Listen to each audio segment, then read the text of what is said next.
Allah mengatakan yarfa'illahu alladziina aamanu minkum walladziina utul ilma darajat.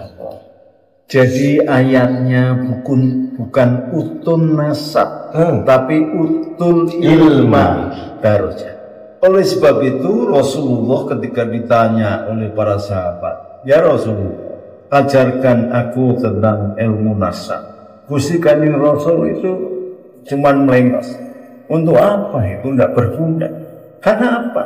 Karena mengagul-agulkan nasab dan keturunan itu adalah perilaku jahiliyah, kafir kumpes.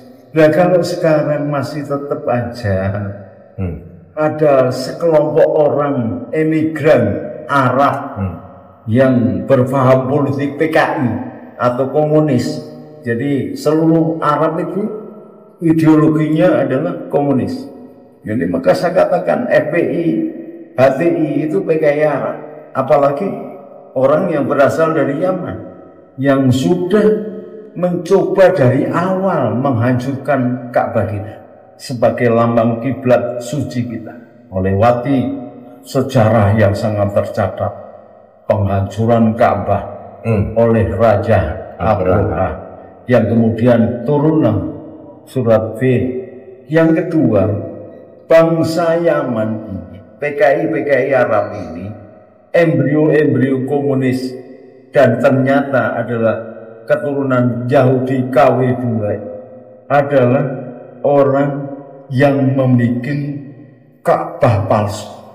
Artinya apa? Lawang Ka'bah aja dipalsukan, apalagi keturunannya, apalagi kitab, apalagi sejarah.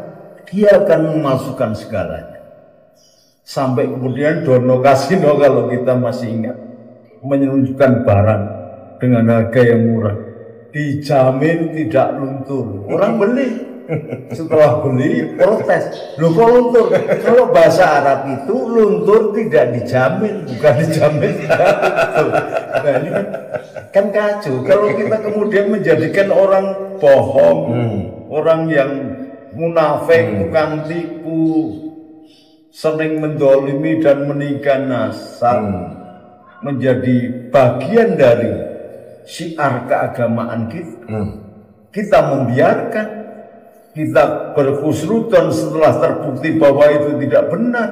Maka orang yang berhusnudon terhadap nasab kafir dengan alasan nanti begini itu kafir. Bahaya ini. Karena berarti dia tidak menghormati leluhurnya sendiri. Leluhur kita itu Wali Songo, dari mulai Syekh Jamat Al-Kubro, Syekh Samarqandi. Syekh Samarqandi punya adik, saya menjago. Syekh Samarqandi punya anak namanya Syekh Maulana Iska, Syekh Ali Murtado, kemudian Sunan Ampen, Raden Rahmat. Raden Rahmat mempunyai anak Sunan Bonang, Sunan Derajat. Kemudian Maulana Iska punya anak Sunan Giri, Joko Samudro, Raden Paku, sampai kepada Sunan Gesang. Kemudian kakaknya yang dinikah oleh Brawijaya melahirkan Raden Patah, menjadi raja pertama pada abad ke-14. Dia bergelar Pangeran Jimbun, nama aslinya Tan Ingwat, anak-anaknya Tan Alok, Jara Petak, dan bibinya namanya Tan Aling. Tan Aling yang kemudian melahirkan Syekh Abdul Qadir min Sin, Syekh Abdul Qadir dari Cina.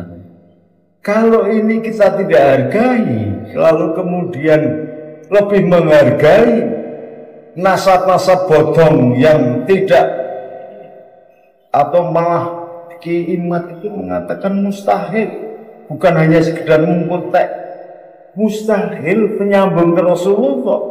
Itu namanya orang-orang yang keras kepala, goblok, dan tidak mengerti, setelah tidak mau meneliti.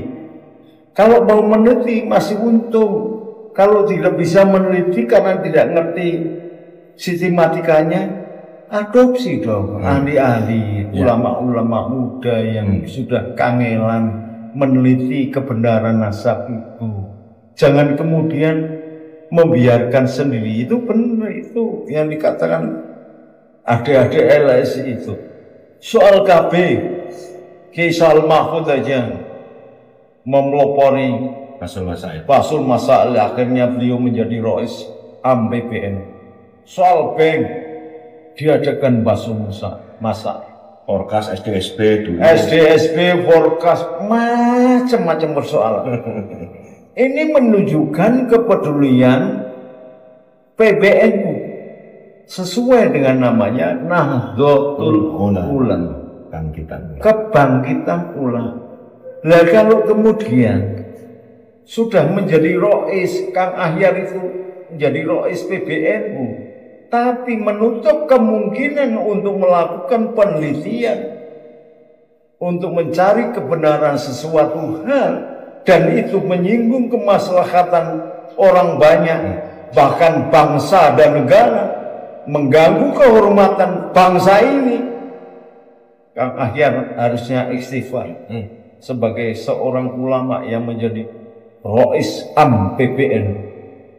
Namanya Rois Am itu harus memiliki daya kritis, kepedulian, bersifat ngomong, tidak kemudian memihak salah satu.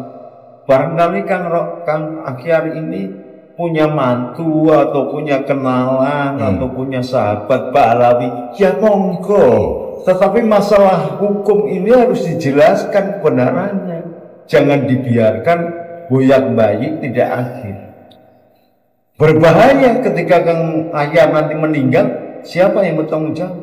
Kalau kemudian terjadi perpecahan beberapa pihak karena masing-masing mengikuti hujah yang diyakininya. Untuk apa kemudian PBNU ini didirikan kecuali untuk mempersatukan umat dari segala golongan? Bahkan Ansornya sendiri aja mengatakan akan melindungi segenap tanah tumpah darah rakyat Indonesia, tidak membedakan golongan, agama, ras, suku dan sebagainya. Tapi akhir-akhir ini Banser ini sudah mulai kehilangan kiblat. Masuk angin. Sama saudaranya sendiri berantem. Giliran sama FPI sama HTI nggak berani. Gimana ini? Nggak seperti saya ketika memimpin Banser dulu, lawannya lebih berat. Tetapi musyawarah, tradisi NU itu musyawarah. Jangan sampai kemudian kita dipecah belah oleh orang yang nggak jelas ini, gara-gara pemimpinnya di tingkat pusat nggak jelas pula mengambil keputusan, tidak berani tegas, nggak bisa keputusan abu-abu, nggak bisa A atau B, putih atau hitam. Sebagai catatan boleh, karena memilih A kemudian catatannya mungkin ada batas-batas, tapi jangan kayak begini, kemunduran sekali kepengurusan PBNU ini. Sama sekali saya belum melihat kiprah lain dengan pengurusan Kang Said, Kang Hasyim Muzadi, apalagi Gus Dur.